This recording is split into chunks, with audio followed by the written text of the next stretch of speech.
কি তো সবাই মোল্লাকে বলুন যে ঘটবুক থেকে বলে আটপন হেঁটে যা, পুলিশ কোনো প্রশাসন না হলে সাধারণ মানুষ কিরম সাধারণ দেখে নেবে কে সগত মোল্লা কি কে আছে দেখে নেবে মানুষ।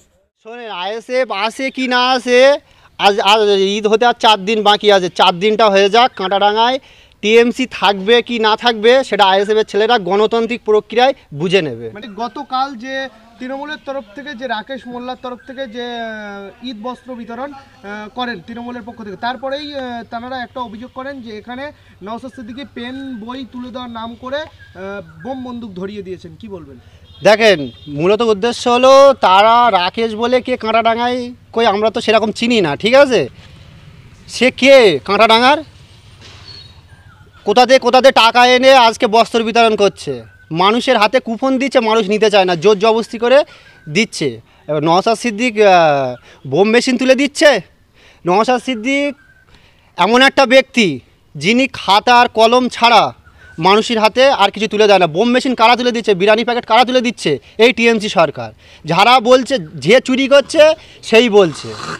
তারা একেবারে যে বস্ত্র তুলে দিয়েছে এটা কিন্তু দেখা যাচ্ছে সচক্ষে, এবং তারা বলছেন যে আইএসএফ ভুমরু এই আপনার কাঁটাডাঙ্গা গ্রামের নেতা ওহিদুল ইসলাম তিনি এখনো পর্যন্ত ঈদ এসে মানুষের সিমুইকে একটা গামছা পর্যন্ত বিতরণ করতে পারেনি, কোনো উন্নয়ন করতে পারেনি, কি বলবেন?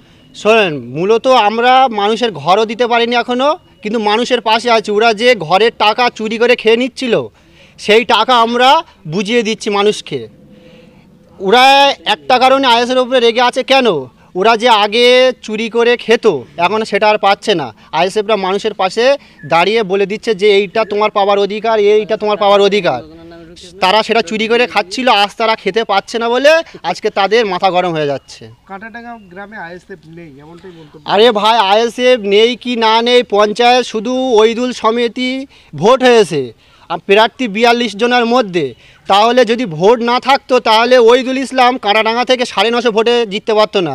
কাঁটাডাঙ্গায় লিড আছে, আমি নিজে এজেন্ট ছিলাম। কাঁটাডাঙ্গায় টোটাল 1054টা ভোট হয়েছে, সেখানে ওহিদুল পেয়েছে 914টা ভোট। ওদের লজ্জা থাকা দরকার। 82-র মধ্যে ছিল তারা, তাদের আবার বড় বড় কথা, বুঝলে?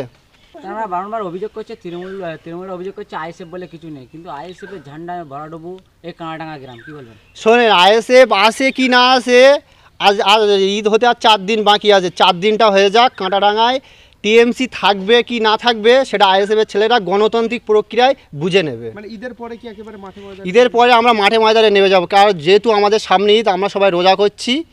রোজার মাসে তাই সব কিছু হয় না, আমরা ধৈর্য ধরে আছি। আমাদের উপর নেতৃত্বে আমাদের প্রার্থীও ঘোষণা হয়েছে। ঈদের পরে কিভাবে গণতান্ত্রিক প্রক্রিয়ায় খেলা করতে হয় আমরা আইএসএফের ছেলেরা দেখিয়ে দেবো। এই যে প্রার্থী ঘোষণা হলো, আপনারা কি সাপোর্ট করবে কি বলে দাবি করছেন, খুশি আছে? আমাদের আইএসএফ পার্টির প্রার্থী ভাইজান ঘোষণা করেছে, জান দিয়েও আমরা যাদবপুর লোকসভায় জিতবো। ভাঙড়ে কমন সারা মিলবে বলে দাবি করছেন? ভাঙড়ের সাথে বিগত দিন আমাদের একটা এমএলএ আছে, যদি 82টা যদি ওরা বদমাইশ করে ওরকম না করতো, ভাঙড়ে টিএমসি বলে কিছু থাকতো না। আশা করি সামনে লোকসভা ভোটে টিএমসি বলে যাদবপুরে কিছু থাকবে না।